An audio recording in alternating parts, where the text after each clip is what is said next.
These 5 secrets will turbocharge your cleaning business growth. So in this video, I'm going to take you through the most important tips that I've found from running my own 7-figure cleaning business for the last 10 years. So let's jump straight into it. So first of all, we need to focus on recurring clients. So I'm talking primarily about the residential cleaning business. So recurring clients are those where you are going in to clean for a homeowner every week, or every 2 weeks, or every month. But what is important is that what you find is that when you focus on recurring clients, your business will quickly start to accelerate. Because if you win a certain client this month and you're doing a good job for them, they'll still be in the calendar next month. You're still getting that revenue the next month and the following month after that. So every single month as your business evolves, the business will naturally grow. So this time next month, you will have all previous months worth of growth plus any new clients that you bring on. So if we compare that with a cleaning business, say, that just focuses on move-in, move-out cleans, or say post-construction cleans, or any type of one-off cleaning service, what you will find is those types of companies, they have to win those new clients every single month. So at the beginning of every month, they start off with 0 revenue. They don't have any clients in the calendar, so they have to go out and win those clients. So it just means that to grow month on month, it's that much more difficult. So we want to focus on recurring clients. Secondly, quality is ultimately the best way to scale. So this may sound obvious to many of you, but I get so many people asking me, Sean, what's the best marketing channels, or how do we price our services, or what's the best way to get to 7 figures? And I was in that position. I asked all those questions, but ultimately you need to make sure that you have a quality product, a quality service. Ultimately, if you have that in your business will grow far past that 7-figure level. Because when we talk about quality in our company, not only are we thinking about the quality of the cleaning itself, we also need to think about the quality of the customer service as well. Because it is inconceivable to think that we will never get complaints in our cleaning business. We always will get complaints, hopefully not too many, but the way that we deal with that as the business is also a critical component of the quality of the service. Because the reason why quality is so important is that word of mouth is still an extremely important way of getting new clients in this business. Ultimately, clients are inviting us into their homes, they're trusting us with their homes to do a good job and to make sure nothing gets damaged, and that they can put their complete trust in us. So word of mouth from friends or family is still a critical part of getting new clients. So quality is ultimately going to be the best way to scale. Think about the quality of your cleaning, the training of your staff, but also the customer service side. Point 3 is invest in your cleaning staff. So ultimately, this business is still a people management business. As you scale, you will get more and more cleaners that you are managing.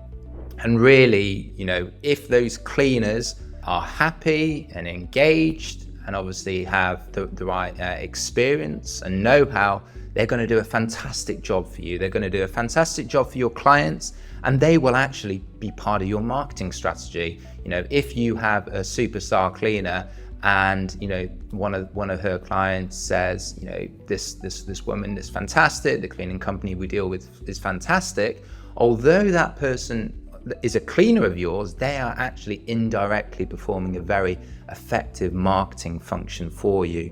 So why do we invest in cleaning staff? We invest in cleaning staff because a loyal and engaged workforce will firstly do a better job for us. Secondly, they will stay for longer. And thirdly, they will tell like-minded friends and family to come and work for us. And all those 3 parts are critical parts of growing a cleaning business, because what you find is that if someone is happy, they want to do a good job for you, that will obviously reflect in the client ratings, the client satisfaction. They will also stay with you for longer. Those of you that have been in this business for any amount of time know that there is no greater risk of client cancellations than their particular cleaner leaving the company, for example. the risk of complaints, the chance of that client just saying, okay, we're going to cancel, obviously really spikes up if a particular cleaner that they are happy with leaves. So the longer that we can keep our cleaners engaged, the better. And thirdly, as I said, if a particular cleaner is doing a great job, it probably means that not only are they fantastic at the cleaning side part of things, but they probably have a nice manner with the clients, they're probably on time, they probably deal with you in the office well as well. So they probably will have friends or family that are similarly like-minded, and they will, if those friends and family are looking for work, they will likely refer them to you as well. And as we know, recruitment and recruiting good cleaners is a big bottleneck in growing this business. So those three things are critically important.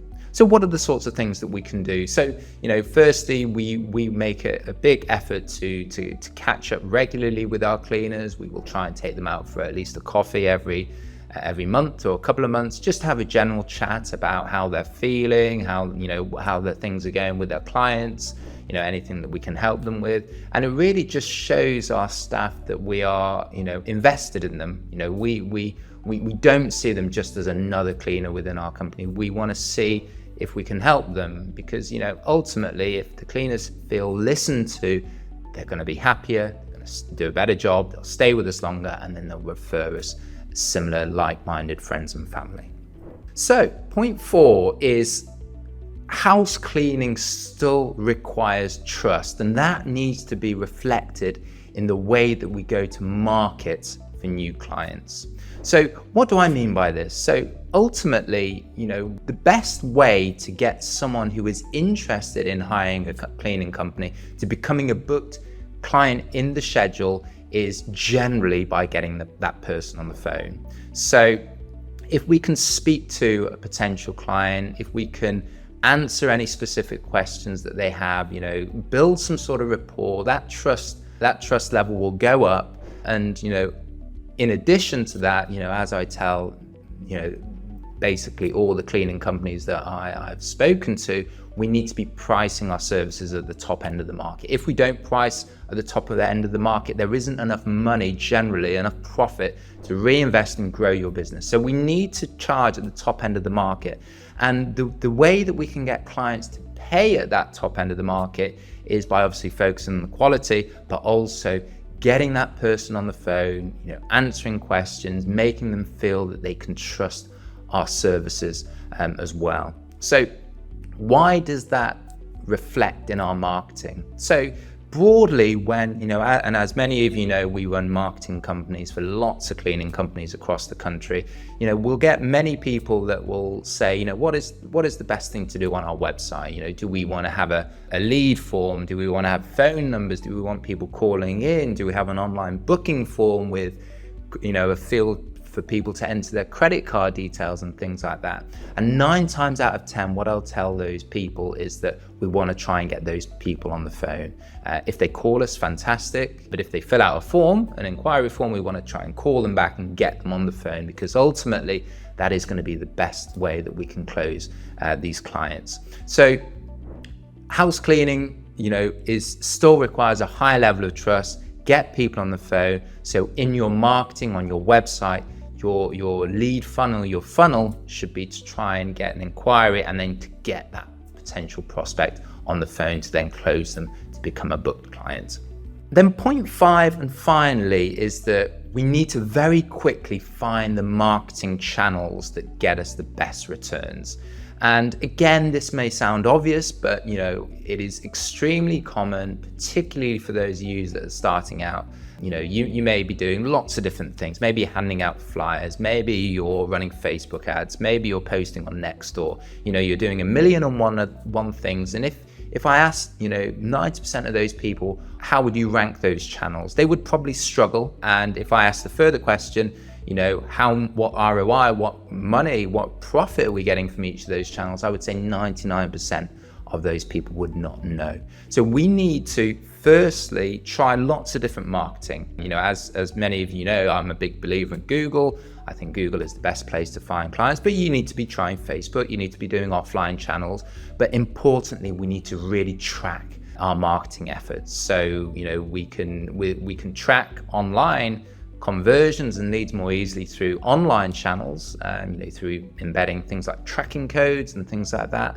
But you want to be using coupon codes with all your marketing, really anything that can really allow you to get a much better idea of if a specific call comes in, how do we know where it's come from? And that's really where you want to get to. And the reason why that is super important is that if you know which of your marketing channels are getting you the best results, you obviously want to fill that, maximize that out. If you've got any remaining budget, go on to number 2 and then go on to number 3. You will grow much more quickly because you are onboarding clients more profitably than if you're using a scattergun approach where you're putting money all over the place and you're relying on gut feel. So I hope you found this video helpful. Do click like or subscribe if you found the content helpful. In this next video, I'm going to take you through what I believe is the most effective place to find cleaning clients, and that is Google. That's page 1 on Google.